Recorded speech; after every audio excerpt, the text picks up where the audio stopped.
Mimi. Assalamualaikum. Hi guys. Salam. Hai sir. Hai sir. Okay. Selamat malam ya semua. Sabar ya, saya tak habis lagi dengan saya punya skincare routine. So saya terpaksa meneruskan. Flawless lah sir, makin flawless. Wait. Okay. Bismillahirrahmanirrahim. Assalamualaikum. Thank you so much for joining today. So insyaAllah hari ni kita punya session yang ketiga dan juga session terakhir ya. Yang pertama kita dah cover on subsidiary legislation. Minggu lepas kita tengok on rule of natural justice. And this week insyaAllah kita akan tengok on discretionary power. Okay, so basically tiga topik yang terbesar ni antara yang paling, to me yang paling complicated lah antara yang baki lagi tu yang lain tu tak ada susah sangat. Okay, that's why I decided untuk cover this topic lah basically. Okay, shall we?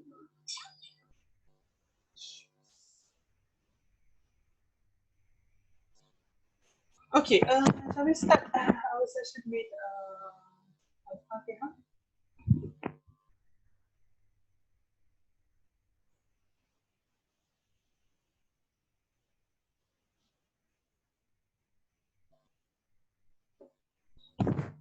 Okay, yes. Should. Ada soalan tak? Ada soalan nak tanya on discretionary power? Okay, siapa nak start dulu tanya soalan?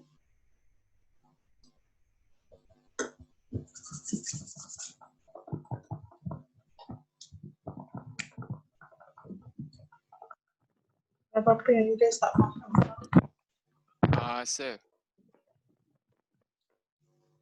Sir mau tanya. Sila. So kan untuk discretionary power ni, basically kalau soalan pasal isu tu, yang kalau extended ultravirus untuk CCSU grounds ni memang tak pernah keluar untuk macam kita tak perlu pakai ke macam mana sir? Kalau ada macam mana, bilanya nak guna, macam mana nak tahu guna yang CCSU ni? Alright, thank you so much. Tu je kah? Setakat ni tu je lah. Alright, okay. So, terima kasih. Very good question So, your friend tanya bila nak guna CCSU ground. Bila your friend tanya bila nak guna CCSU ground, so apa yang penting adalah you perlu tahu CCSU ground tu ada apa basically. So, kalau under Wednesbury ground, basically ada Malaki they fail to take into relevant consideration, unreasonableness, improper purpose, and misdirection of fact and law. Apa tadi? CCSU ground ada. Lepas tu dalam Wednesbury juga ada failure to exercise discretionary power, iaitu ada tiga, acting under dictation, acting mechanically dengan acting discretion. So tu semua ada Wednesbury ground. And then kita ada CCSU ground, ada tiga, iaitu illegality, irrationality dengan procedural impropriety. So bila nak guna benda ni, so macam yang saya cakap dalam my video on discretionary power, actually CCSU ground ni kalau you tengok betul-betul dan faham betul-betul, dia hanyalah because Wednesbury punya case adalah case yang dah diputuskan terlebih dahulu, lepas tu barulah adanya CCSU punya case.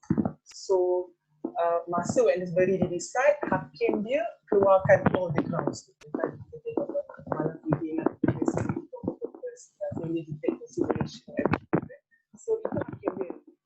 So biasalah hakim ni dia kadang kadang-kadang bila dia buat keputusan kan, dia nak keluarkan dia punya principle sendiri ya. So itulah yang terjadi dalam CCSU ground, iaitu dia pun menggunakan istilah yang tiga ini, iaitu illegality, irrationality dengan procedural impropriety. So actually I can safely say bahawa tiga ground ini sebenarnya adalah nama lain sahaja daripada ground yang dah memang ada dalam Wednesbury ground. Contohnya yang pertama adalah illegality. Illegality kalau dalam bahasa mudah dalam bahasa Melayu adalah sesuatu yang illegal, iaitu bertentangan dengan undang-undang.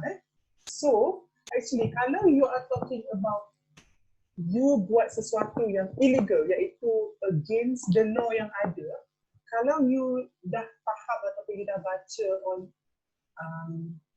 Wednesbury ground, apa ground yang ada dalam Wednesbury yang dia adalah berkenaan dengan you melanggar undang-undang yang ada? Okey, apa yang ada di bawah ground Wednesbury? Syafiq? Ground dalam Wednesbury? Yes, apa yang ada di ground dalam Wednesbury yang sama macam illegality ke apa? Ke semua yang means semasukkan? You rasa mana yang sama yang boleh pakai dengan illegality? Saya ingat. Sekejap. Ada ke tak? Ada kot. Sekejap. Ada.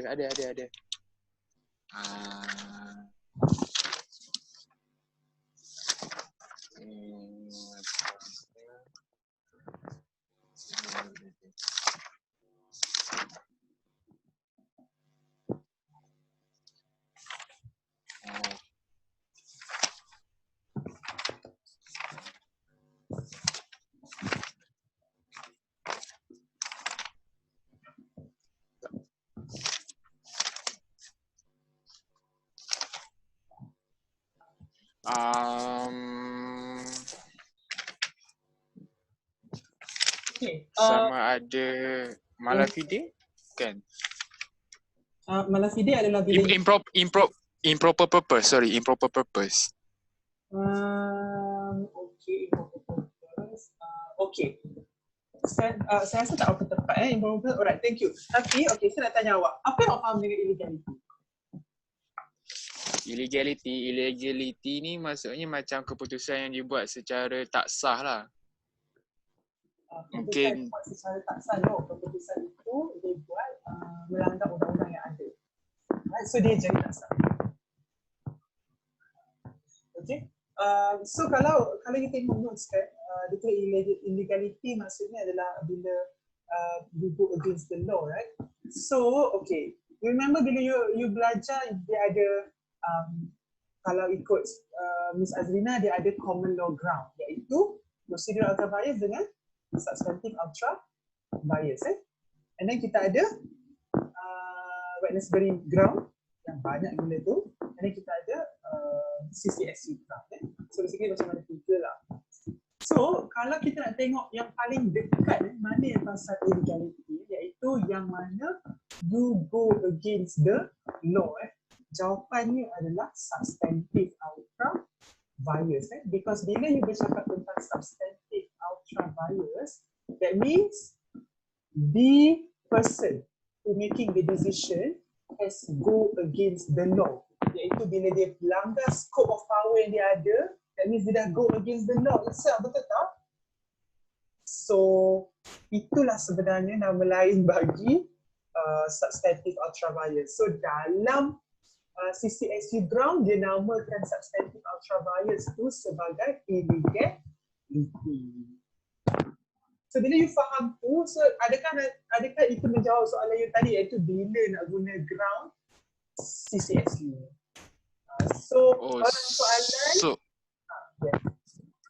So kalau maksudnya kalau dia dah sama macam substantive, so boleh pilih salah satu ke nak letak illegality ke substantive? Ya, sepatutnya you boleh je pilih salah satu sebab Basically dia punya explanation sama, iaitu apabila you because explanation untuk substantive ultra bias adalah bila you go beyond the power given, that means you dah melanggar undang-undang, the law yang bagi kuasa tu banyak ni, you dah go against that. So that is actually the definition ataupun the explanation untuk illegality, iaitu apabila you buat sesuatu tindakan, you go against the law. Kan sama tu dia punya definition. So you boleh pilih lah, sebab rather than you nak cerita dua-dua, which would be sangat panjang untuk dicerita, macam nak buat satu perenggan tentang substantive ultra bias, tapi nak cerita juga tentang and then we have another case yang discuss tentang substantive juga, which is CCSU, tapi digunakan term illegality, so you nak buat banyak perenggan kan, which akan ambil masa you lah. So I guess you boleh pilih lah. Tapi that is my opinion lah. As for Miss Azlina, I tak pasti.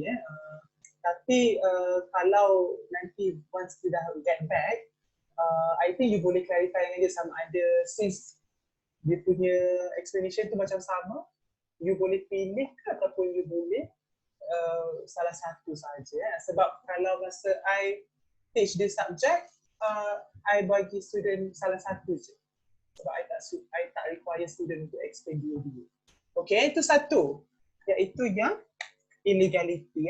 Dan kita tengok yang seterusnya, apa yang ada dalam ni, iaitu irrationality. Irrationality ni paling senang. Okay, irrational ni you rasa kat mana dia boleh link dengan yang kita dah belajar under common law ground ataupun extended ultra bias under wetness belief? Unreasonableness. Good. Itu yang paling clear. So sebenarnya dia punya meaning tu sama je, cuma macam saya cakap, judge dia nak guna dia punya istilah sendiri. So untuk case ni dia decide dia nak namakan benda tu irrationality. Okay, very good. And then kita ada procedural impropriety. You rasa ni kat mana ground yang sama dengan yang kita dah pelanggar macam sendiri? Procedural ultravirus. Yes, very good. So Procedural. nama pun procedural impropriety, that means dia gagal mengikut prosedur yang ada. That means ni adalah ground yang boleh guna sebenarnya di bawah procedural ultravirus. So it is the same actually. Okay, so did I answer your question? Yes sir, dah faham dah. So basically kalau ikut opinion sir, boleh pilih salah satu kan, sebab sama je kan. Yes, right. Tiga-tiga ni cuma berbeza ni. So kalau Alright. you rasa you nak guna CCSU, dan you guna istilah yang digunakan oleh CCSU, and you bagi tahu bahawa ini adalah based on CCSU case. Kalau you nak guna the substantive ultravirus, then you kata this is the common law ground. So terpulang pada you lah. Whichever yang you pilih, make sure you bagi tahu you tengah refer ground yang mana satu, right? Jangan campur adukkan lah, kalau tak aduk jadi macam hal. Okay. Oh, so maksudnya sir kalau buat CCSU kena CCSU je lah Tak payah macam kejap. Pada CCSU je, maksudnya kalau you nak cerita tentang CCSU punya illegality, then you tak perlu lah cerita common law ground which is substantive ultravirus. Macam tu. Sebab serasa dalam soalan, takkan ada soalan yang hanya you boleh guna CCSU je. Sebab soalan biasanya dia ada banyak range of grounds. Okay, faham ke? Faham sir. Faham. Terima kasih. So, nak ada gambar. Oh, bunyi mahal sir. Sebab my Kita bawa kedai lah. ya Allah, ada ke? Cikgu ada ke? Sorry tengah. My friend WhatsApp kejap sorry tengah kelas. Alright, apa tadi? Alright. Okay, next. Ada soalan lagi tak? Menarik ya? Ada. Saya nak tanya. Dengar tak? Yes, dengar. Silakan. Okay. Ultravirus yang macam kita tahu, kalau kita sebagai administrator, ultravirus tu maksudnya exceed ataupun beyond the power yang diberikan kepada kita kan. Yes. Okay. Dan saya nak tanya, extended ultravirus tu macam mana? Apa maksud dia extended tu? Sebab kalau macam kita direct translate kan maksudnya akan jadi Oh, macam I lebih-lebih see. macam tu. So macam apa benda tu sebenarnya? Right. Lagi ada lagi ke? So apa maksud extended ultraviolet? Betul. Tu je. Alright. Okay, thank you so much. So apa itu extended ultraviolet? Okay. So sebenarnya macam ni. Okay, you jangan dalam exam you tak perlu cerita apakah itu extended ultraviolet. Dia actually macam dia punya tajuk je. Sebab kita nak bagi student faham je sebenarnya. So, okay. Dalam you nak challenge decision made yang dibuat oleh tak kisahlah saya kenapa individual yang diberi kuasa oleh parent act, right?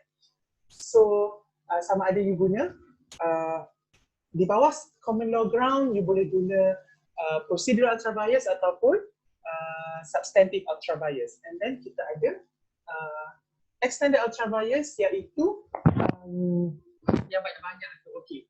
Kenapa nama dia extended? Sebab, okay, tadi kita dah tengok procedural ultra bias dengan substantive ultra bias, right?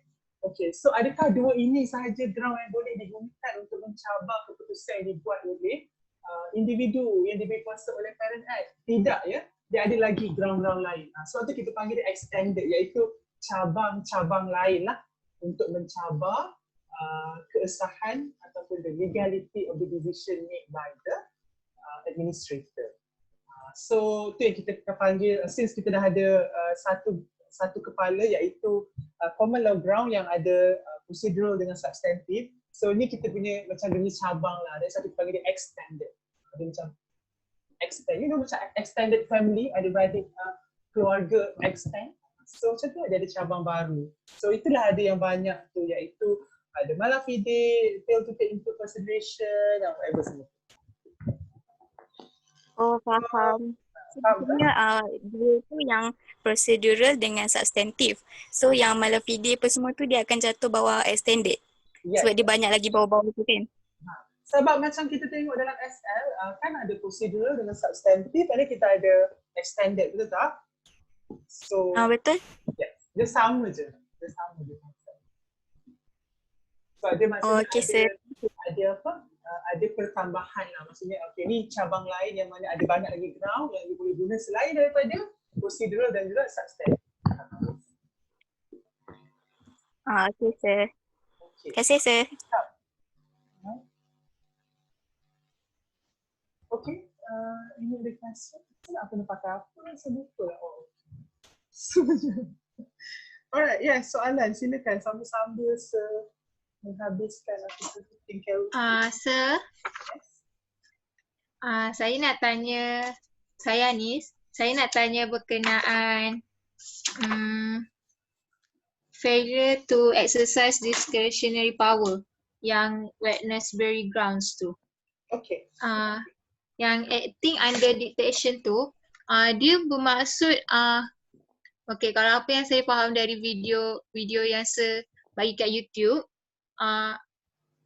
semacam apa kefahaman saya, semacam maksudkan yang dia beri kuasa kepada dia, tapi dia macam dia diberi kuasa kepada dia tapi dia suruh orang lain buat benda tu, buat dia suruh orang lain execute kuasa tu, kuasa yang diberikan. Itu kefahaman saya. Tapi adakah macam kalau orang lain macam bagi advice ke apa dikira sebagai acting under dictation juga, ke memang orang tu yang kena execute power tu baru dikira sebagai acting under dictation? Faham tak, sir? Faham. Okay, itu satu. Ada lagi ke? Belum lagi. Itu je dulu. Alright, okay, thank you so much. Okay, ni yang paling kontroversi lah sebab ground ni macam selalu orang confuse. Especially acting under dictation dengan factoring discretion because acting mechanically dia quite straightforward lah bagi saya. Okay, so you nak mudah faham kan, you faham je apa maksud istilah itu iaitu dictation. Dictation datang daripada root word dia, nak kata akar, root word. Kata dasarnya adalah dictate. Dictate kalau you Google lah atau you tengok lah dekat Oxford Dictionary ke whatever kan. Dictate means you give order. You bagi arahan. You bagi arahan. Okay, you faham Maksudnya bila you are acting under dictation, that means mestilah you sebenarnya tengah mengikut arahan. Okay, so once soalan tu ada je kata so bila you tanya tadi adakah acting under dictation ni kena orang tu buat keputusan untuk dia baru dia jadi acting under dictation, keputusan tu dia still buat tapi sebenarnya bukan dia macam ni, sebenarnya keputusan tu dia still buat tetapi dia buat keputusan tu sebab ada orang suruh so tu bukan keputusan dia lah basically. So macam dia tukar announce je. Contohnya macam okay, you kena decide sama nak bagi ke tak lesen dekat orang ni, tapi keputusan yang nak bagi ke tidak tu you punya boss yang decide. So you tolong macam okay nak lulus ataupun okay nak ditolak. Alright? So itu adalah dictation. That means you buat keputusan mengikut arahan iaitu orders. Okay? So bila you tanya opinion, bila adakah kalau opinion tu termasuk dengan dictation, adakah it falls under dictation? Apa yang you kena faham tak? Okay, you cuma faham pula opinion tu apa opinion, suggestion. Kalau kita tengok kan, opinion maksud dia adalah pendapat, betul tak? Suggestion maksudnya adalah cadangan tau. So dalam bahasa mudah kalau orang bagi cadangan ataupun opinion dekat you kena ikut ke tak perlu? Tak perlu. Tapi kita kena consider lah. Tak perlu, right? Because sepatutnya you nak bagi opinion, you bagi, I nak dengar suka tak kan? Tapi kalau yang datang tu adalah arahan, okay, ni arahan you kena buat. So yang tu beza tak? You kena ikut ke tak? Kena. Right? Because dia arahan. So kalau dia arahan then you kena ikut. Jadi kalau dia hanyalah opinion ataupun suggestion, apa lagi? Dan sama waktu dengannya lah, apa lagi perkataan saya tak tahu lah. Tapi kalau ada lah soalan-soalan yang guna perkataan-perkataan lain yang membawa maksud yang sama, maksudnya yang dia tak ada sifat menyuruh, dia tak ada sifat memberi arahan, that means dia takkan boleh jadi under dictation. Because dictation hanya refers kepada arahan ataupun orders. So opinion obviously is just an opinion, iaitu you give opinion, iaitu you bagi pendapat. So pendapat ni you tak suruh orang tu buat, you macam I punya pendapat kan, you tak patut terimalah permohonan dia ni. So beza kan dengan okay, you jangan bagi permohonan ni. So itu arahan because this statement clear. You tolak je permohonan ni. Okay, so tu arahan. Tapi kalau dia in my opinion, you patut tolak lah. So itu adalah pendapat. So dia tak menyuruh for you ikut cakap dia. Right? So remember, kalau dia bukan orders, iaitu bukan memberi arahan, obviously dia bukan falls under acting under dictation. So kat mana next question you akan tanya I adalah, so kat mana dia akan fall? You rasa kat mana dia akan fall? Ground mana? Maksudnya saya confused ni dengan taking into account taking into account irrelevant consideration. Oh, kenapa? Sebab dia taking into account opinion yang diberi oleh orang, is it? Bukan, macam ada soalan yang saya buat, macam minister bagi dia power dia untuk buat benda lain, tapi dia buat decision tu based on benda yang tak ada kena-mengena dengan power yang diberikan. Okay. That one memang most probably memang taking into account irrelevant consideration lah. Tapi dia buat keputusan tu based on advice minister lain. So sebab tu saya confused dengan under detection tu. Alright, so my apa yang saya boleh beritahu adalah kalau dia adalah advice yes. Macam saya cakap tadi, advice pun nasihat, right? Opinion adalah pendapat. Suggestion adalah cadangan. Advice adalah nasihat. So,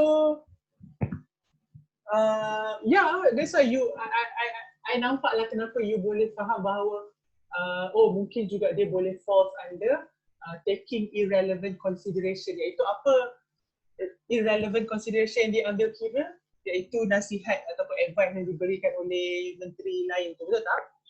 So that's why you rasa itulah groundnya. Tetapi serasa jawapan yang paling tepat ataupun ground yang paling tepat untuk you guna adalah factoring discretion. Factoring discretion. Because kenapa dia factoring discretion? Sebab factoring okay. So tadi dah faham apa maksud dictation. So factoring, dia punya root word ataupun kata dasar dia datang daripada factor. Factor ni means restrict ataupun you kekang you punya power sendiri. You restrict your own power. So, contohnya the law gives you the power untuk decide sama ada nak luluskan ataupun nak reject permohonan yang diterima. Itu Tetapi you telah mendengar opinion ataupun suggestion ataupun advice daripada menteri-menteri lain ni. So disebabkan itu, okay lah, because sama ada advice daripada orang ni, so I akan follow this advice. So that means you sendiri yang limitkan you punya own power, you sendiri yang restrict your own power, dan you follow advice ataupun suggestion ataupun opinion orang tersebut. So I rasa macam mana you nak determine sama ada ni falls under taking into irrelevant consideration ataupun ini adalah factoring discretion. Okay, keywords dia yang salah satu keyword yang saya rasa paling jelas adalah factoring discretion. Dia mestilah opinion ataupun suggestion ataupun advice itu mestilah datang daripada orang yang macam sama level. Sebab kalau you adalah bos contohnya kan, kalau you adalah minister, menteri yang akan buat keputusan, right? Kalau tiba-tiba yang bagi opinion tu kerani ataupun dispatch boy, you rasa you nak ikut ke? So obviously you tak akan ikut apa yang kerani tu cakap contohnya, sebab you boss, right? So mungkin kalau you ikut cakap kerani tu, then yes, boleh jadi taking into irrelevant consideration. Tapi kalau you dengar opinion ataupun advice ataupun suggestion rakan selevel, contohnya you menteri kewangan, you dengar cadangan ataupun opinion ataupun advice daripada menteri alam sekitar atau menteri ekonomi contohnya. So yes, yang tu adalah factoring discretion. Sebab usually factoring discretion ni berlaku apabila you dengar opinion yang orang yang sama level. So boleh bezakan? Boleh nampak?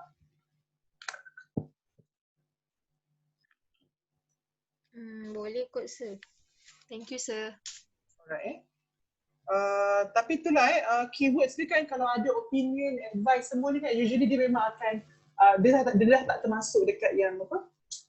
All yang banyak-banyak tu malah fide, improper purpose semua tu. Usually once dia ada opinion apa benda semua ni, that means dia memang akan terus fall dekat factoring discretion. Okay. Any other question?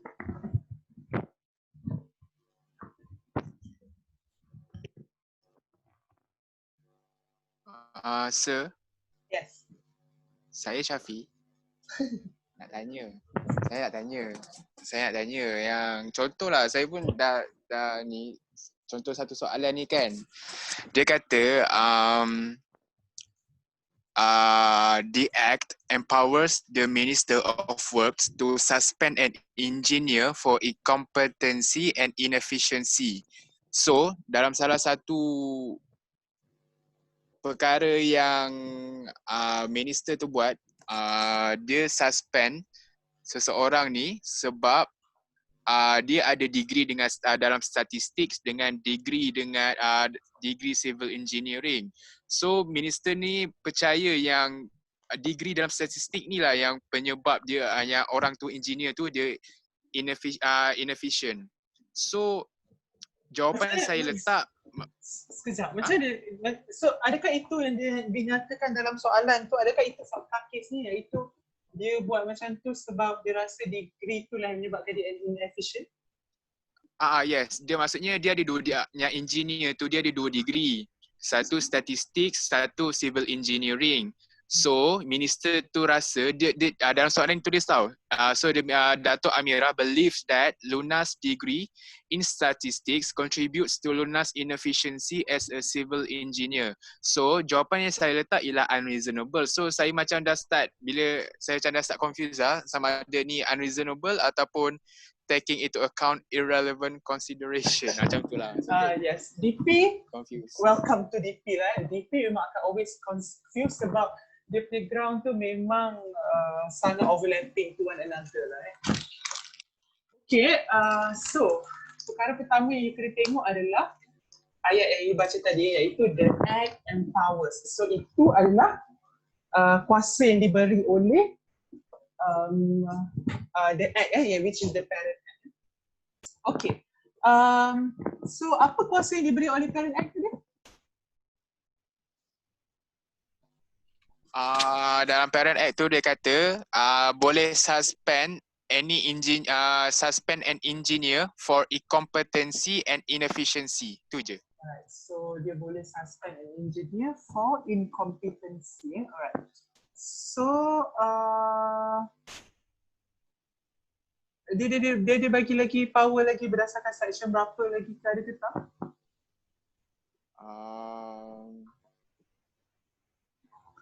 Tak ada. Dia kasih satu tu je. Dia kata boleh suspend for incompetency and inefficiency. Oh Allah. How to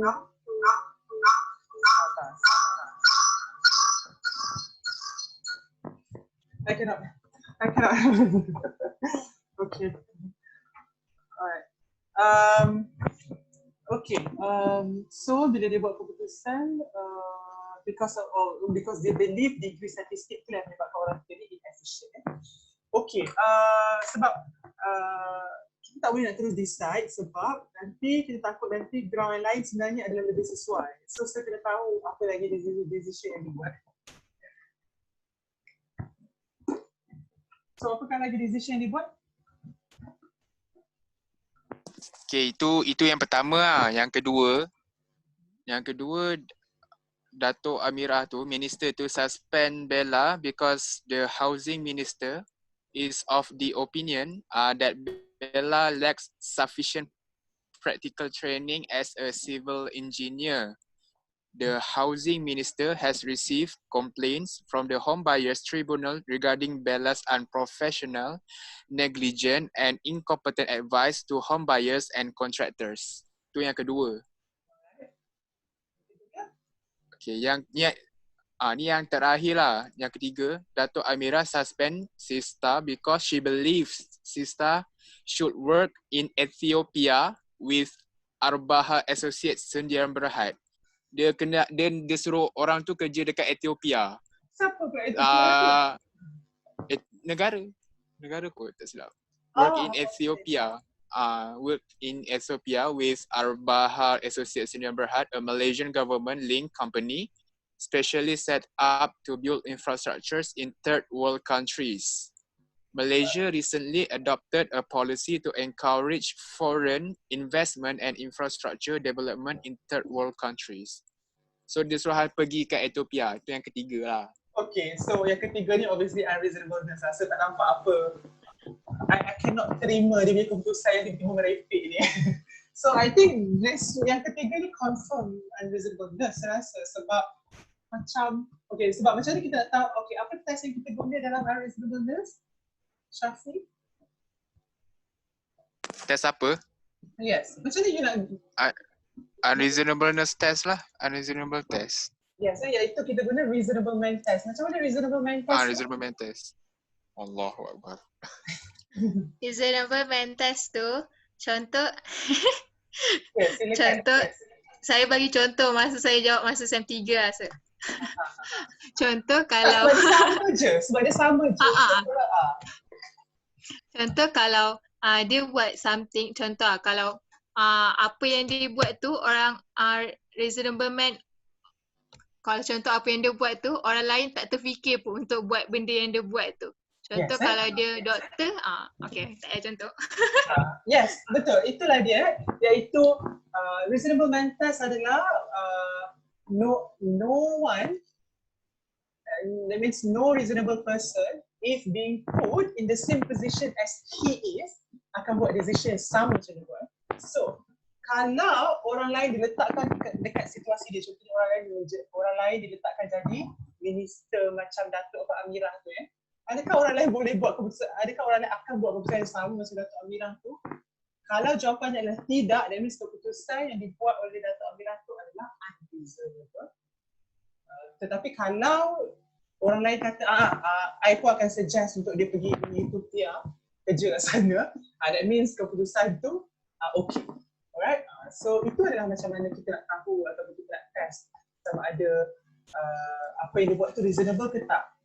Kita akan tengok sama ada adakah orang lain, iaitu reasonable person, sekiranya diletakkan dalam situasi yang sama dengan administrator ni, dia akan buat keputusan yang sama macam administrator itu atau tidak.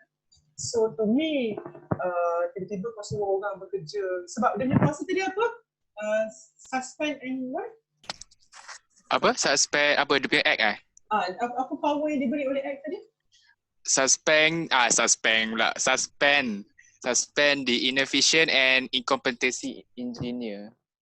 Suspend the incompetent dengan inefficient engineer. Inefficient.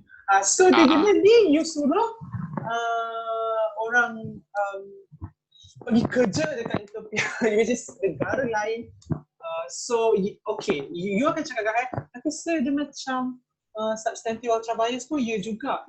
Tapi yes, betul juga sebab dia dah go against the punya scope tu tak? Sebab scope dia hanya untuk inefficient dengan apa satu lagi tadi? Incompetent. Dengan incompetent. So bila tiba-tiba you suruh orang belah pergi Ethiopia sebab sekarang ni ada pelaburan untuk berikan pelaburan lah apa semua. So yes, dia macam tapi macam substantive ultra bias pun betul juga.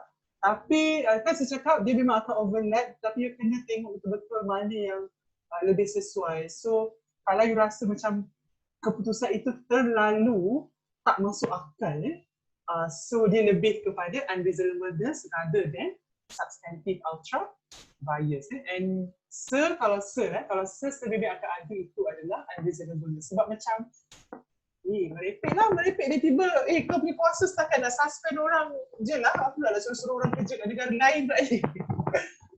So tu contohnya. Okay, so C nombor 3 adalah unreasonableness saya rasa. Okay, nombor 2 tadi, nombor 2 ni confirm factoring discretion lah sebab dia limitkan dia punya own power berdasarkan advice yang diberi oleh siapa bagi advice? Housing Minister. Okay, nampak tak masa saya cakap tadi kenapa factoring discretion sesuai sebab yang bagi advice tu adalah sama level. Sebab dia pun minister betul tak? Datuk Amirah ni minister juga kan? Dia minister untuk works minister. Okay. Minister of Works. So macam saya cakap tadi, itulah dia punya keywords lah basically untuk tahu bahawa dia sesuai ke tak untuk jadi untuk you guna ground factoring discussion. Okay, so nombor 1 tadi apa? Dah lupa. Nombor 1 tu yang dia kata degree statistik tu dia buat jadikan engineer tu inefficient. Okay. Apa you punya jawapan tadi? Saya jawab unreasonableness. Sebab apakah halnya kalau ada degree lain jadi inefficient, macam tu lah. I see. Nombor 3 awak jawab apa? Nombor 3 kawan saya jawab. Kalau awak jawab apa? Substantive sir. Substantive ultravirus. Nombor 3 tu. Macam saya cakap lah kan, mesti korang akan fikir bahawa substantif pun boleh juga kan. So nombor 1 ni, so dia ni. Okay, saya rasa nombor 1 ni adalah sebab dia guna apa? Dia gunakan degree statistik orang tu untuk mengatakan bahawa orang tu inefficient, betul tak? Betul. So saya rasa yang paling tepat jawapannya adalah taking into account irrelevant consideration. Sebab apakah consideration diambil itu, iaitu dia berdasarkan degree statistik orang tu. So ini adalah sesuatu yang irrelevant because in order untuk determine orang tu efficient ataupun tidak, ataupun competent ataupun tidak, adakah degree dia memainkan peranan penting, iaitu you sekarang mengambil kira because dia ada degree statistik. Padahal orang tu ada je degree engineer, betul tak? Sebab dia ada double degree. Is it just now you mentioned? Dia ada double degree statistik dengan civil engineering. So yeah. Just because orang tu ada degree lain selain daripada degree engineering, adakah itu menjadikan dia inefficient ataupun tidak cekap? Saya rasa tidak lah. So apabila you menggunakan alasan bahawa you ni inefficient sebab you ada degree statistik, that means saya rasa itulah menyebabkan ini adalah taking into account irrelevant consideration. Dalam bahasa Melayu ni adalah dalam you membuat keputusan tu, you mengambil kira faktor yang irrelevant, right? Iaitu apa dalam kes ni, dia mengambil kira degree statistik tu dah yang menyebabkan orang tu jadi inefficient. Okay, faham ke? So this thing memang as I mentioned dia sangat overlapping, right? Tetapi you really have to be careful sebab dia hanya ada satu jawapan. I mean obviously answer scheme akan ada satu jawapan je, right? Tetapi kalau you boleh argue it well, if you can argue it well, most probably you akan boleh dah dapat markah. Tapi kalau memang benda tu memang salah, then salah lah. Kalau dia memang dia takkan boleh jatuh under that ground and then you argue that ground juga, then memang akan salah lah. Tapi kalau macam dia boleh masuk juga, so I rasa your lecturer akan still bagi markah asalkan you bagi justification ataupun argument yang kokoh kenapa dia adalah ground itu. Right? Contohnya kalau yang ketiga tu you argue substantive ultra bias kan. Yes, it can be substantive ultra bias also because why? Scope of power dia hanya untuk inefficient dengan incompetent sahaja, bukannya determine orang tu pergi kerja kat tempat lain pula. Okay. So maksudnya kalau contohlah kalau saya stay dengan jawapan saya unreasonableness untuk yang A tu, yang pasal degree statistics tu, kiranya sebenarnya boleh lah kan, tapi kena tunjuk justification saya macam mana lah kan? Ke still tak relevan? Kalau saya tak sebab lagi. Sebab saya rasa dia tak, sebab bagi saya dia tak adalah bagi saya dia tak merepek sangat. Dia macam dia sebab unreasonableness ni dia kena betul something yang betul-betul outrageous, yang macam dia terus macam kalau you dengar dia terus macam yes, dia terus macam apa orang panggil shrink apa I don't know, yang macam you terus macam apa ni merepeknya macam tu So, kalau you perasan I punya reaction tu untuk yang pertama tu tidak, tetapi untuk yang ketiga tu memang itulah reaction I. Itu macam, apa ni merepek je keputusan dia, like, tak ada kena-mengena pun apa yang kuasa yang diberi. So, I rasa kalau saya cakap, kalau benda tu macam boleh, then mungkin boleh bagi markah. Tapi kalau untuk nombor satu ni, kalau you argue unreasonableness, I don't think so. I tak tahu lah kalau you lecturer akan bagi markah, but kalau I baru nampak Nazrin. Nazrin baru masuk ke? Alright, thank you sir. Faham.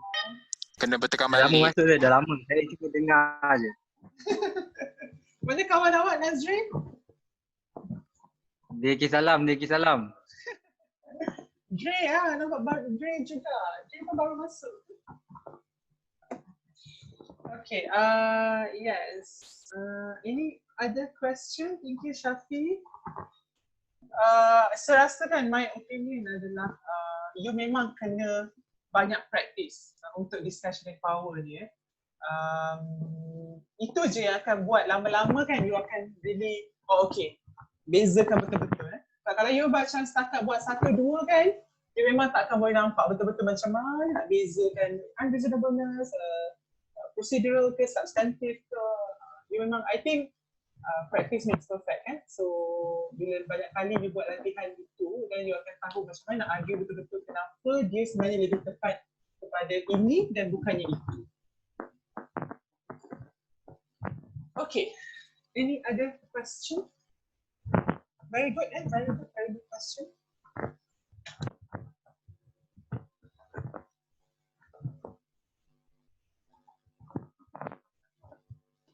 Hi sir, dengar tak? Dengar. Hi Andre. Hi sir, okay, saya nak tanya pasal Malafides kan. Kalau dari saya punya fahaman, dia adalah macam a bad fit atau intention.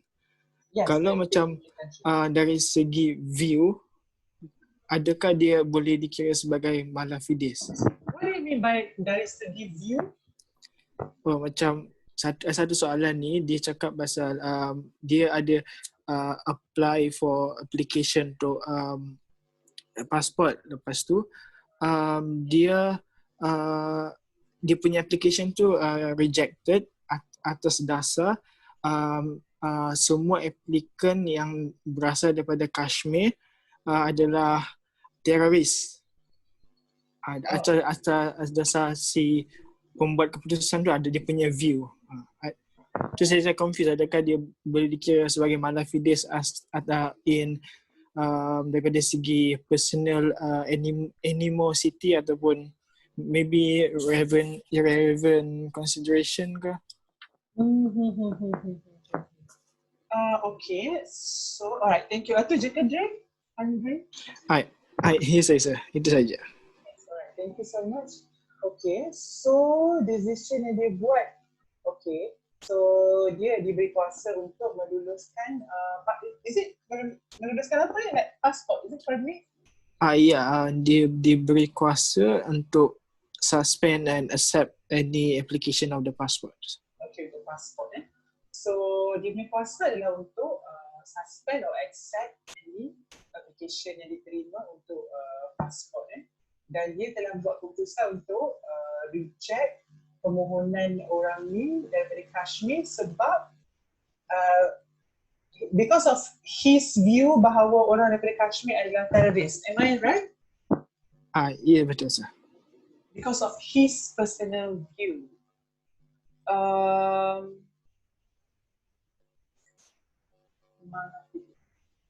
I don't think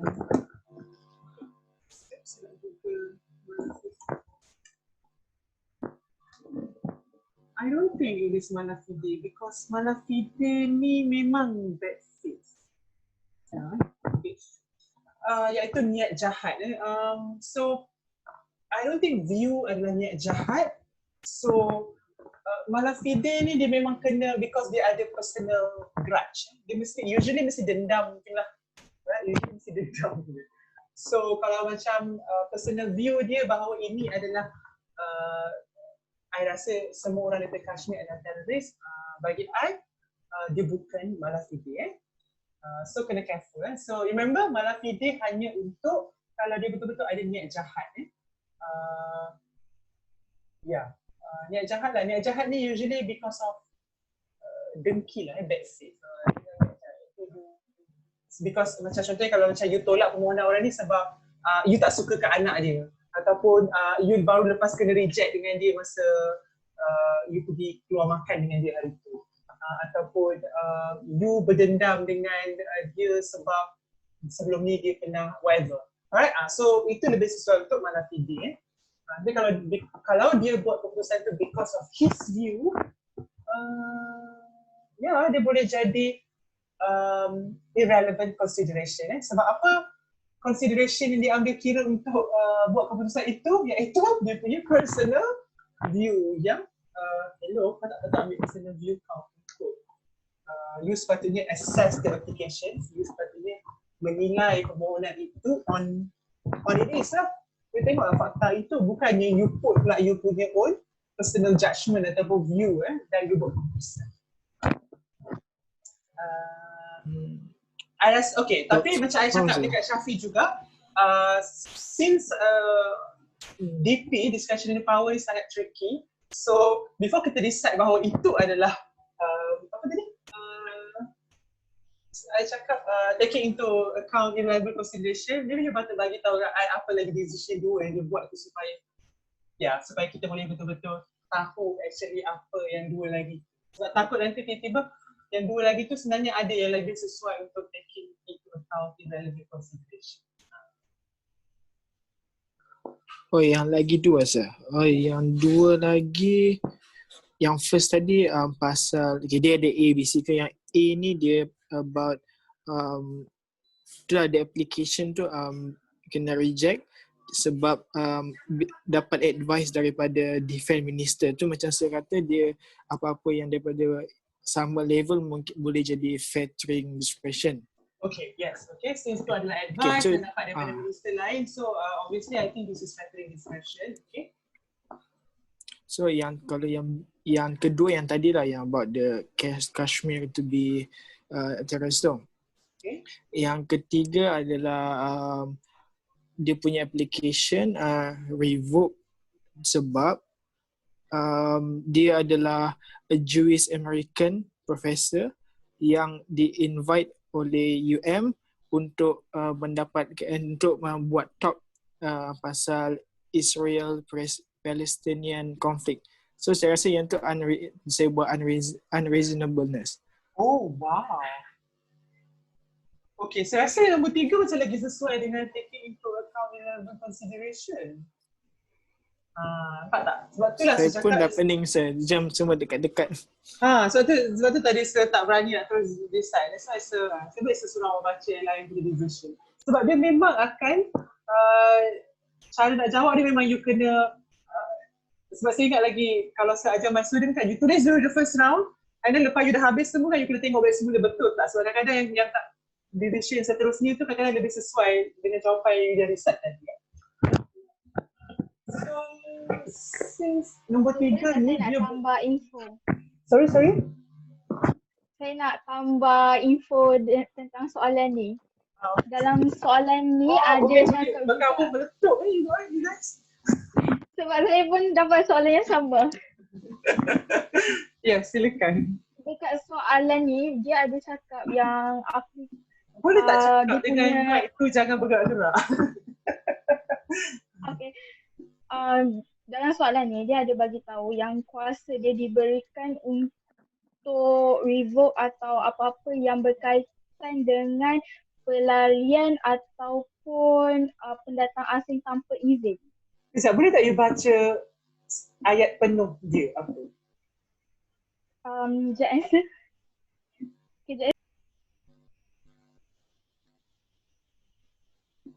If Andre ada full question ni? Yang bahagian mana sir? The power yang diberi oleh Act tu, saya nak tahu apa ayat full sentence tu.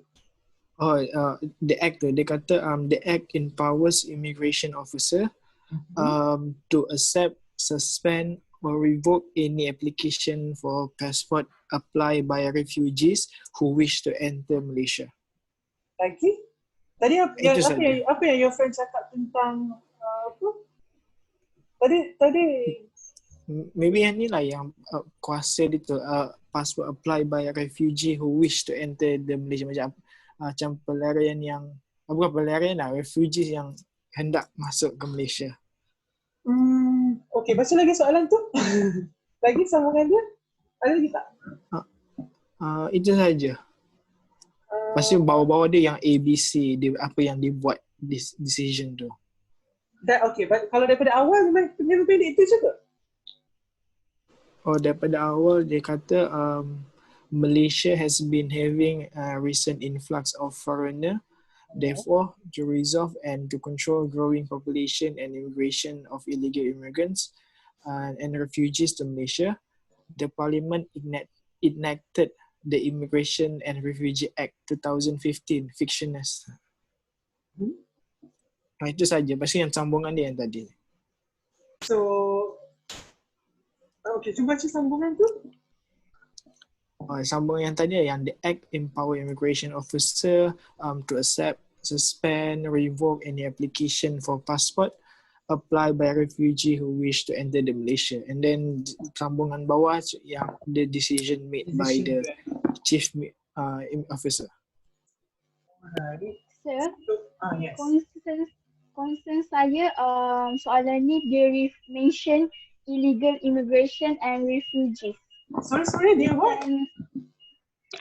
Soalan ni dia mention illegal immigrants dengan refugees, bukan untuk all applicants.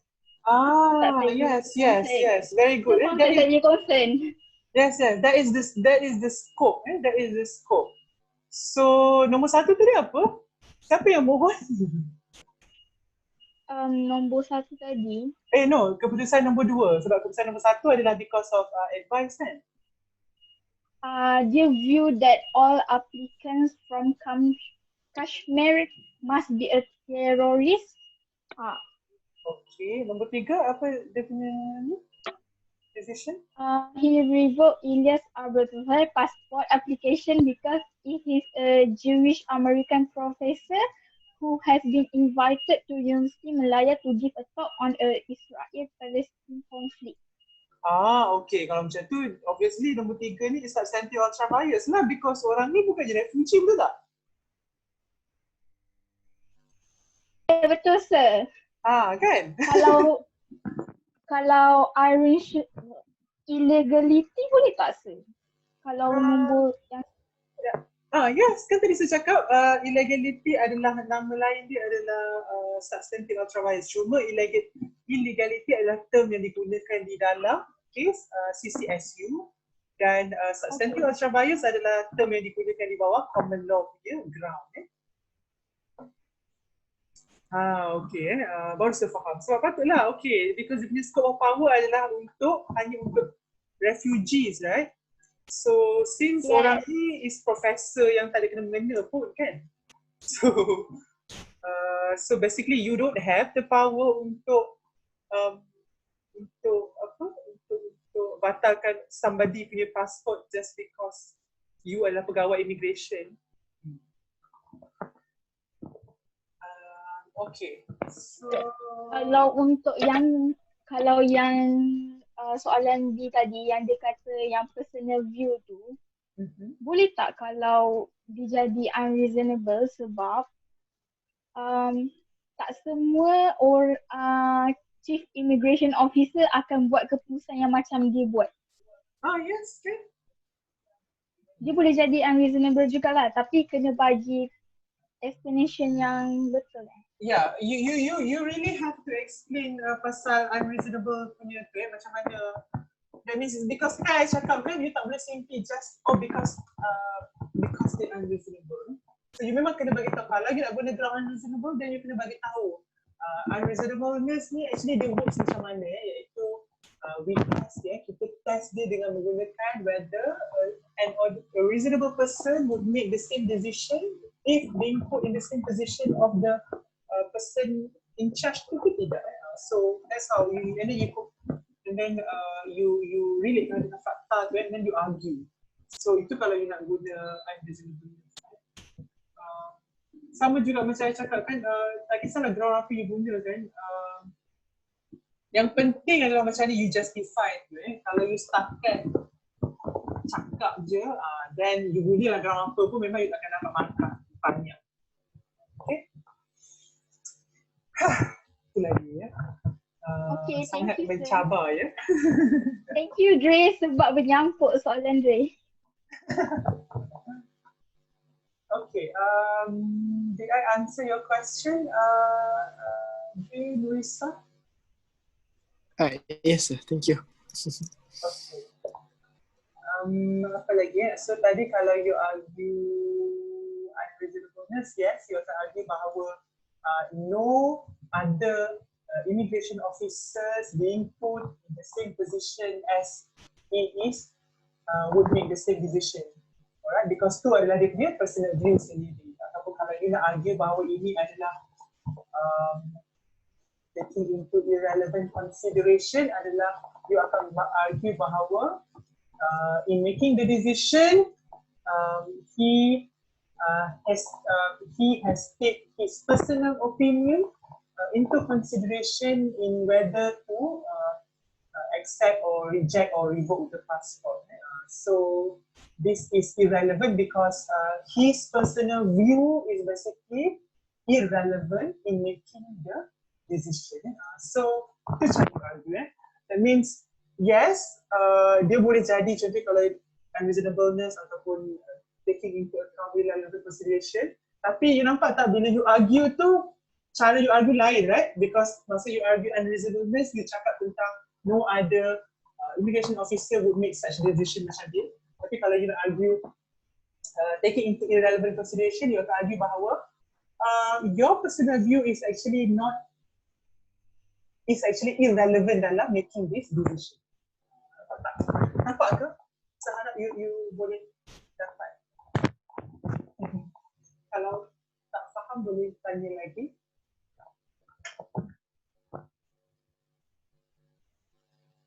Any other question? Saya nak tanya. Yes. Okay, soalan tutur saya sama macam Syafi sebab satu group kan. Okay, soalan saya, authorized body ni, dia suspend seseorang ni sebab dia cacat.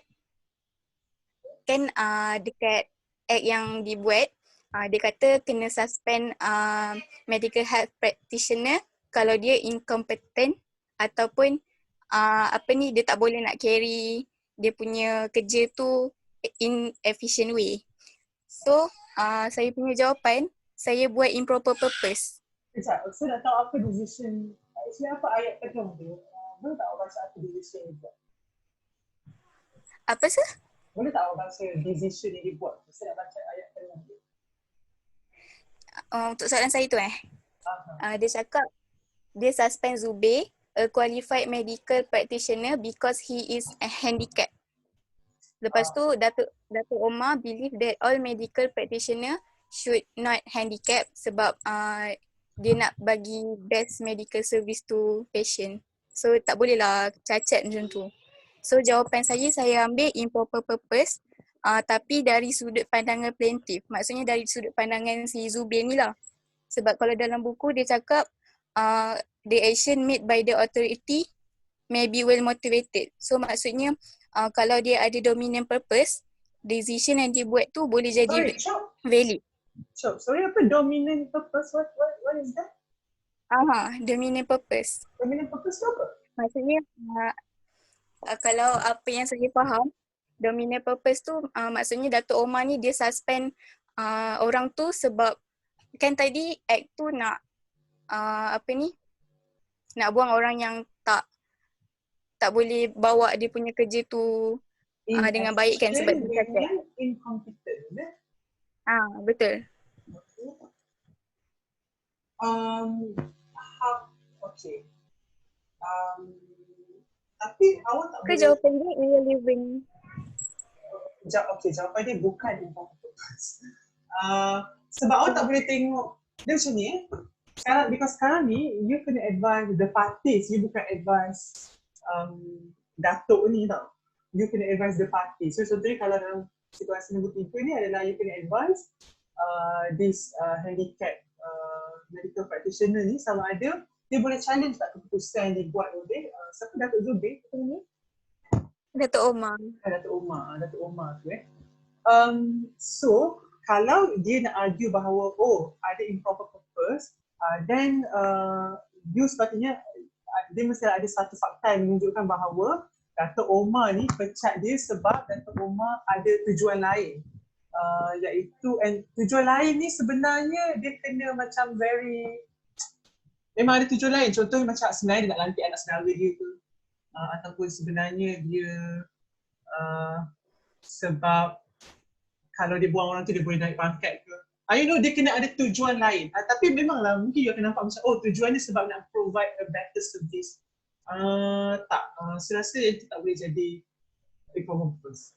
Sebab kalau untuk provide better service, bagi saya itu adalah proper purpose, betul tak? Dia tak boleh jadi improper sebab improper purpose itu tujuan yang tak baik.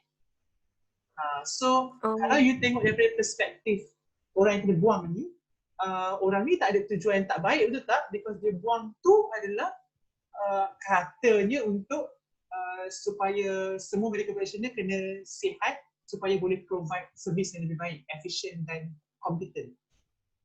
So obviously dia tak boleh jadi improper purpose. Sampai situ awak faham tak? Faham? Okay, so ground yang sesuai adalah awak rasa apa ground yang sesuai? Irrelevant consideration. Yes, dia boleh jadi irrelevant consideration because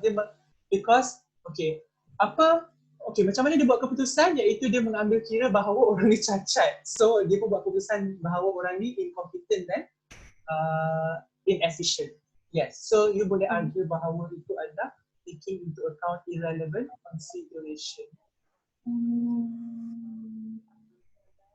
Tapi kalau you cakap macam tu, that means dia sama macam tadi punya soalan. Siapa punya soalan? Andre dengan Nurisa punya soalan, iaitu then you boleh juga argue bahawa this is unreasonableness sebab I don't think akan ada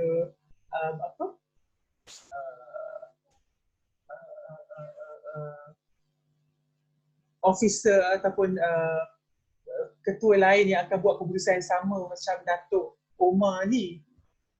Tapi macam saya cakap unreasonable ni dia kena very struck. Dia macam kalau you baca tu, dia terus macam, so bagi saya yang ni tak sesuai untuk jadi unreasonableness lah. Walaupun yes, you boleh argue, tapi saya rasa dia tak sesuai sebab dia tak cukup menjijikkan lagi. So dia keyword adalah dia kena betul-betul menjijikkan ya. So kalau you rasa dia tak cukup menjijikkan tu, so maybe dia bukan unreasonable ni. Maksudnya dia tak capai level macam boleh gila tu buat keputusan macam tu. Dia tak capai tu lagi. Itu bahasa mudah lah, boleh faham ke? Faham. Alright. So saya rasa maybe taking into account irrelevant consideration. Tapi macam saya cakap, saya tak tahu apa lagi keputusan dia buat lagi dua tu. So untuk selamat, awak kena bagi tahu apa lagi keputusan dua tu. So kalau saya ambil yang improper tu, maksudnya kiranya macam saya advise Datuk Omar lah kan, bukannya saya advise parti yang kena tu kan.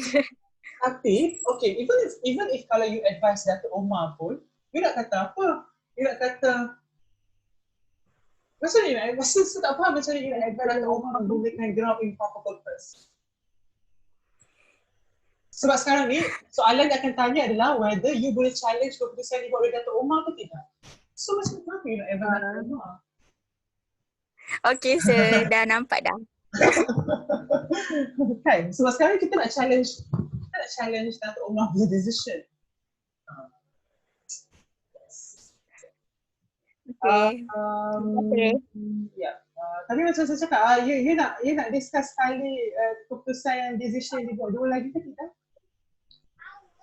Tak perlu sebab dah jawab dah tadi. Okay, thank you sir. Welcome. So sekarang semua orang tanya soalan tutup, silakan ada lagi. Saya nak tanya sir, Nazrin sir. Ni Nazrin mana ya? Nazrin, Nazrin. Saja je lah. Sama Okay, hati silakan. Saya nak tanya soalan 3. Saya buat soalan 3. Saya tak tahu soalan tu. Okey, sekejap. Saya nak. Kita bukan classmate tau, so saya tak dapat soalan tu. Oh, sorry. Saya ingat classmate ni macam mungkin sangat. Walaupun macam sebaya, tapi kita bukan classmate. Soalan ni, soalan 3 ni pasal social institution. Social institution je? Dia ada act pasal Registration of Society Act. Was enacted to protect the right of society member against unlawful termination. The act empower the president of any society, registered under the Act to terminate any member of his society who has breached the society rule and regulation. Okay. Dia punya point A, Datin Johara ni presiden sekarang. Lepas tu dia terminate membership Saloma sebab dia dengar Saloma nak bertanding untuk jadi presiden untuk next election of president lah. Okay. So saya guna ground kat sini mala fide lah sebab saya rasa dia berniat jahat lah. Sebab orang tu nak bertanding presiden. So sebab dia presiden dia sabar. Oh, I see. Oh, so yang dia nak bertanding ni adalah jawatan orang tu? Okay, Datin Johara ni current presiden. Saloma tu dia nak bertanding untuk next presiden lah. Okay. Pasti dia.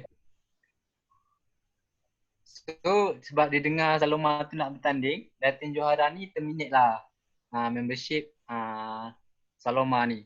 So saya guna ground Malefides. So rasanya sesuai ke? Boleh kan? Yes. Sebab Okay. Very good. Very good. Yes. Memang itulah yang paling sesuai.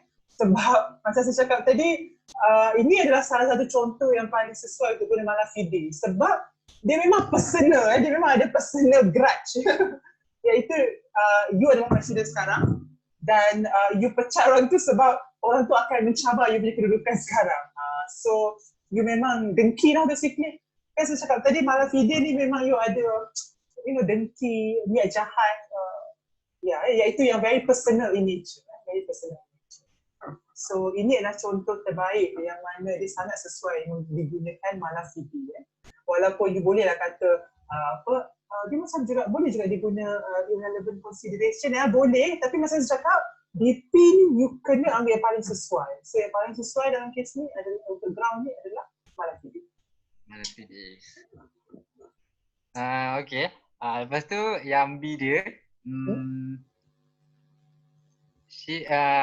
presiden ni dia terminate membership of Hajibah for not attending the society dinner and manifesto declaration. Okay.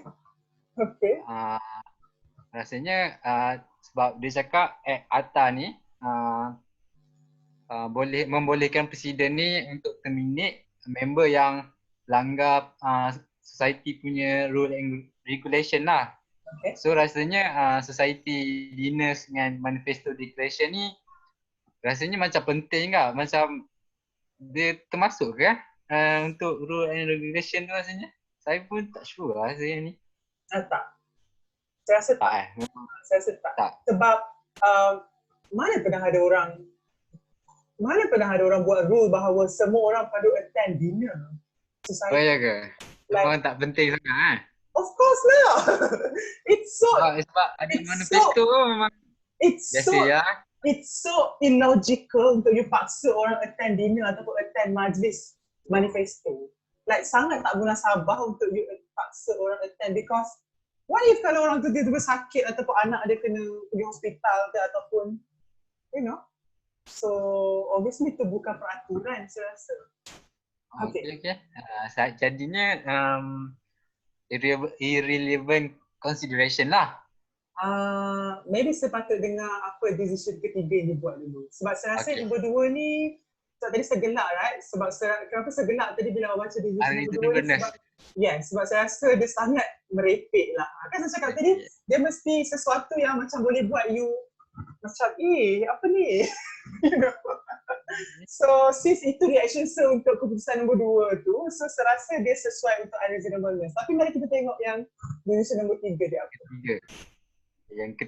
Yang ketiga, yang presiden tu terminate the membership of Sakinah after being informed by Alfa, her secretary, that Sakinah is not an active member of Sekalung Kasih Society. I see. Ni memang confirm taking into account irrelevant consideration because dia mengambil kira orang ni punya pandangan which is orang ni orang bawah je right? Dia sekretari lah. Mula-mula saya buat ni under detection tu, tapi dah dengar sesekap memang salah lah kan. I don't think it's under dictation sebab secretary ni bagi apa? Sekejap. Sekretari ni Apa dia inform? bagi tahu je, dia inform. Inform kan, so dia hanya bagi tahu. Kalau nak kata dia factoring, boleh ke tak? Ya, I rasa dia boleh jadi factoring lah. Saya rasa dia boleh jadi Sebab- factoring. Factory. Saya Sebab rasa dia cakap dia inform dekat presiden tu Sakinah ni dia tak aktif. Macam tu je. Dia tak aktif member. Oh. Kan dia just inform orang tu tak aktif je. Dia bukannya dia bukannya inform yang bahawa, dia bukannya suggest supaya orang tu dibatalkan membership tu tak? Kan? So saya rasa dia tak boleh factoring tu sebab unless orang tu macam bagi opinion suruh batalkan sebab orang ni tak aktif, dan saya rasa maybe boleh jadi factoring. Tapi orang ni hanya bagi tahu, maklumat yang dia bagi tahu hanyalah Aminah ni tak aktif. Sakinah ni tak aktif. Kan? Dia tak ada pun cakap okay, dia ni tak aktif, so why not kita Tak ada. Dia macam cakap yang Sakinah tu tak aktif je. Sampai kan? So situ. that's why saya rasa dia bukan factoring tapi dia lebih sesuai taking into account irrelevant consideration. Sebab, okay, macam mana cara you nak argue? So dalam, siapa Datuk ni tadi apa nama ni? Datin Johara. Okay. Dalam Datin Johara ni membuat keputusan sama ada untuk membatalkan orang punya membership ataupun tidak, which is Sakinah punya membership ataupun tidak, dia telah mengambil kira consideration yang ambil kira adalah orang ni aktif ataupun tidak, which that is irrelevant, right? In order for you to determine sama ada nak batalkan ataupun tidak orang punya membership, kenapa you nak kena kisah orang tu aktif ke tidak asalkan orang tu tidak, because scope of power you hanya membolehkan you batalkan orang punya membership kalau orang tu melanggar peraturan. So kalau dia setakat being inactive, dan kalau macam tu you boleh juga guna substantive ultra bias, betul tak? Because power you hanya untuk batalkan kalau orang tu langgar rules and regulation. Tadi you cakap kan?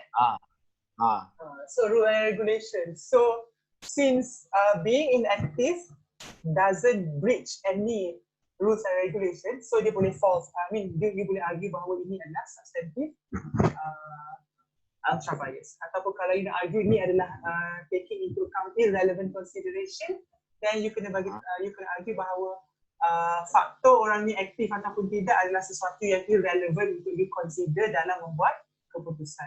You see? So cara argue dia berbeza sikit. Tapi saya rasa dua ground ni boleh tu.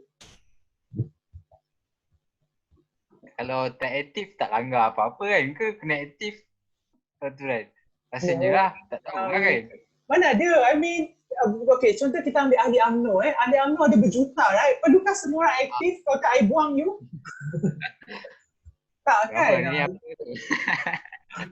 Okay, faham? Kan, maksudnya as simple as that lah. Kalau you jadi members kan, pasukan bola sepak, kalau you tak aktif, so what? You kena dismiss ke? Macam tak logik je, right? So, Faham? okay. Terima kasih. Sama-sama. Okay. Any other question? Saya Syamimi. Yes, Mimi. Next kita YB ya. Silakan YB. Silakan YB kita. Okay. You punya mic terlalu slow lah. YB ni boleh kuatkan sikit. Dengar tak sir? Slow sangat. Maybe boleh dekatkan macam ni dekat telefon ataupun dekat mic. Kejap saya pakai earphone tu. Macam saya dah ada mic. Ya, maklumlah nak jadi YouTubers kan? Better tak sir? Okay, better. Silakan YB. You duduk kat mana? Johor? Johor. Saya kat mana kat Johor? Batu Pahat. Okay, silakan Batu Pahat. Okay. Sir. Okay, soalan saya. Kan macam saya katakan kalau nak letak dia under unreasonableness, dia kena macam jijik lah kan. Yes. Apa benda yang dia buat tu kan. So, contohlah macam dalam this question, the Parent Act tu dia cakap yang semua English teacher kalau dia nak jadi English teacher kat Malaysia, dia kena ada at least second class upper honours degree in English dekat any university dekat UK tau sir. Okay. So, this education minister ni, dia dah reject this one person punya application sebab that person walaupun dia ada first class honours degree kan, sebab requirement dia kan second class je kan, tapi dia ada first class honours degree tau.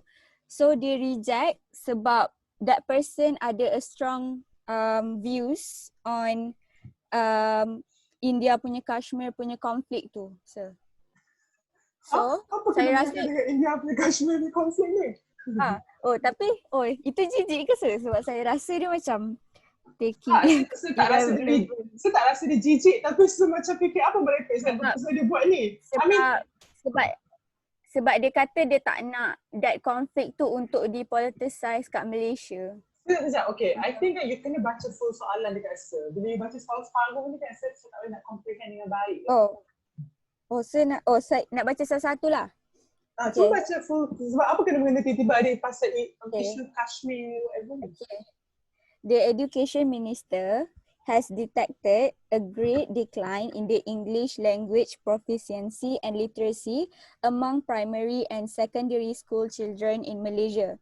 The minister conducted a survey and found that the decline was due to the fact that there was a severe shortage of English language teachers and lack of training among the English language teachers in Malaysia. To improve the standards of the English language among the primary and secondary school children in Malaysia, Parliament enacted the English Language Proficiency and Literacy Act 2018. Section 21 of the Act, inter alia, provided that all English language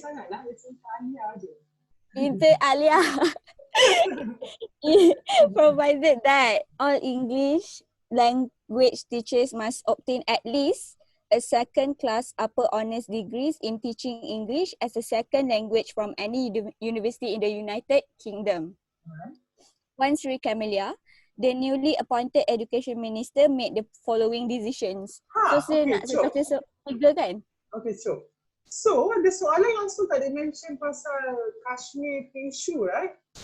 Tak so, ada. apa dalam you buat keputusan tiba-tiba you nak kaitkan dengan isu Kashmir, whatever, semua tu. That's why saya rasa dia sangat merepek. That's why saya rasa dia sangat merepek. Because soalan tu langsung, dalam soalan langsung tak ada cerita lain lah. Kalau dia suatu tadi tiba-tiba terus suruh awak baca full question. Sebab saya ingatkan dia ada lah dalam soalan tu kata maybe dia nak kata untuk mengelakkan I don't know isu Kashmir ke apa, tapi dalam soalan memang langsung tak disebut. Tiba-tiba you buat keputusan pasal isu Kashmir itu. So that's why conclusion dia sir, kalau nak bezakan dia unreasonableness and also taking into account irrelevant means dia kena tengok kat soalan lah sir kan. Maksudnya kalau soalan dia tak ada, dia terus unreasonable ke? Macam tu? Tak adalah maksudnya. Okay, of course you kena tengok kat soalan lah kan. Tapi tak adalah macam okay, kalau tak ada kat soalan dia terus unreasonable. Macam tu lah maksudnya macam saya cakap kan, iaitu faktor dia tu decision dia buat tu, you memang kena scrutinize dia betul-betul. So you tak boleh simply macam buat satu checklist, okay, tengok dalam soalan dia kata, kalau tak ada ni adalah unreasonableness. Tapi padahal kalau baca keputusan tu macam biasa je. So dia mesti kena sesuatu yang tak logik, tak masuk akal, tak macam ni adalah tak masuk akal lah, because soalan the power yang diberi oleh akta, okay, even akta tu in the first place adalah wujud sebab nak kata English punya problem dalam kalangan primary and secondary school. So apa kejahatannya kau decide nak ambil cikgu ke tidak sebab orang tu punya isu Kashmir, ada strong views on isu Kashmir. Nampak tak? Dia tak logik tu. So, yes, that's how you argue bahawa betapa tak logiknya. That's how you argue. Because Atta tu actually untuk menyelesaikan isu apa? English in proficiency. So. Okay. Alright, sir. Thank you. Welcome. So confirm lah soalan decision lain tu. Okay, saya tanyalah. Saya rasa, yang first tu saya rasa memang factoring sebab dia ikut opinion Culture Heritage Minister. Adakah dia minister? Saya lupa lah. Dia adalah minister, dia Minister of Education. Okay, so dia ikut keputusan. So saya rasa tu factoring. Sekejap. Dia ikut keputusan ke orang? Sorry, apa soalan dia macam ni. Statement penuh dia apa? Okay, she suspended Maria because the Culture Heritage Minister is of the view that Maria being of orang asli, descent, cannot have a good command of the English language and therefore would not be a suitable English language teacher. Sebab dia hanya view, iaitu dia bukannya order. Factoring. So, factoring. Okay. The second one adalah she accepted Huang Yon's application to teach the English language in Tsinghua High School. Huang Yon has a first class honors degree in Mandarin from Beijing University and a third class honors degree in teaching English as a second language from Cambridge University, United Kingdom. So saya rasa dia irregularity sebab kan dia sepatutnya second honors tapi dia ni third honors. Saya rasa yang paling sesuai, yes, dia memang boleh jadi substantive sebab yelah power yang you diberi hanya untuk hire orang kalau orang tu ada minimum second class. So orang ni ada third class, right? Third class. Third class. So yes, dia boleh jadi substantive ultra vires. Tapi, okay, cuba baca ayat penuh dia apa? Dia hire orang tu sebab orang tu ada apa? Dia tak cakap apa-apa. Dia just cakap she accepted Huang Yon's application to teach the English language in Tsinghua High School. So dia just cakap baca lepas tu yang Tsinghua High School. Okay. Dia dah cakap yang tu kan sir. Dia accept that person punya application nak jadi cikgu kat sekolah tu. Lepas tu dia cerita pasal Huang Yon ni ada kelulusan apa. Dia ada first class honors degree in Mandarin. Oh, okay. Maksudnya ayat tu berakhir dengan titik kan? Betul. Dia bukan ada because Tak ada. I see. Okay. So basically ada dua ayat ke dalam decision nombor 3? Ada dua ayat. Satu tu dia cakap dia accept, yang satu lagi dia just cerita Huang Yon ni ada apa, ada kelulusan apa. Tu je. Okay. Then saya rasa you boleh argue dia adalah substantive ultra vires. Dia macam ni okay. Ni lagi satu tips Macam mana you nak tahu bila you boleh guna taking into account irrelevant consideration bila ada perkataan because bila perkataan because.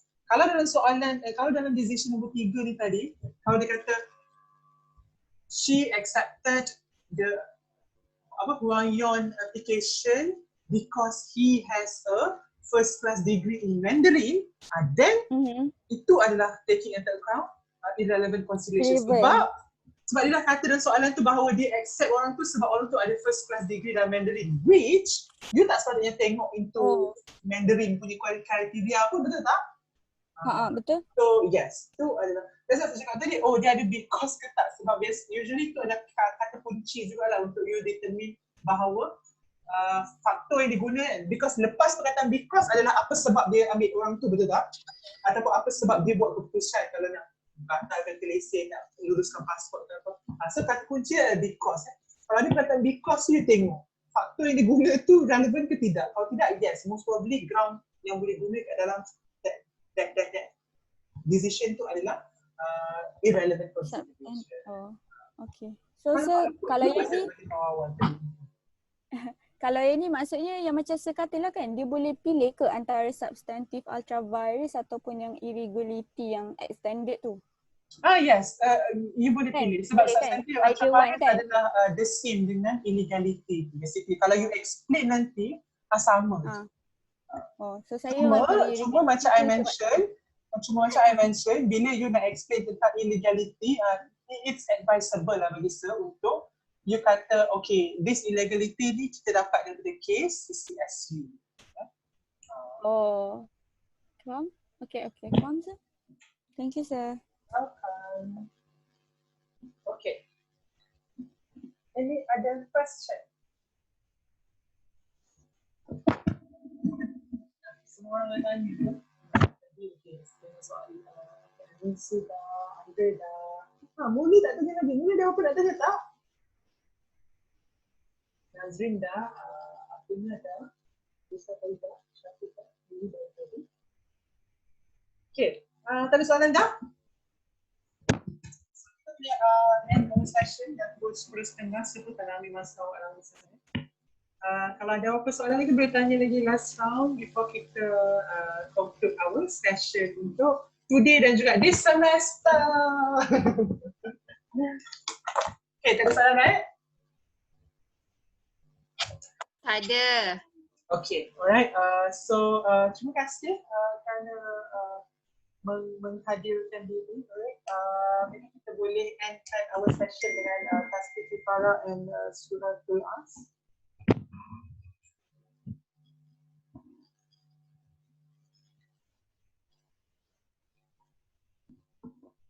Semoga ingatlah apa yang kita discuss malam ni supaya senang you jawab test ke assessment ke assignment ke whatever.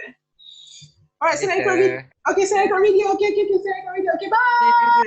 Bye guys, take care. Bye. Bye, Thank you, sir. Bye, sir. Bye, sir. Sir, kuat sangat bau kedai, sir. Bau kedai, sir. Telefon baru, Cover baru. Kedai kuat sangat, sir, bau. Okay, bye guys. Take care. Good night. Have a good weekend. Okay, thank you, sir.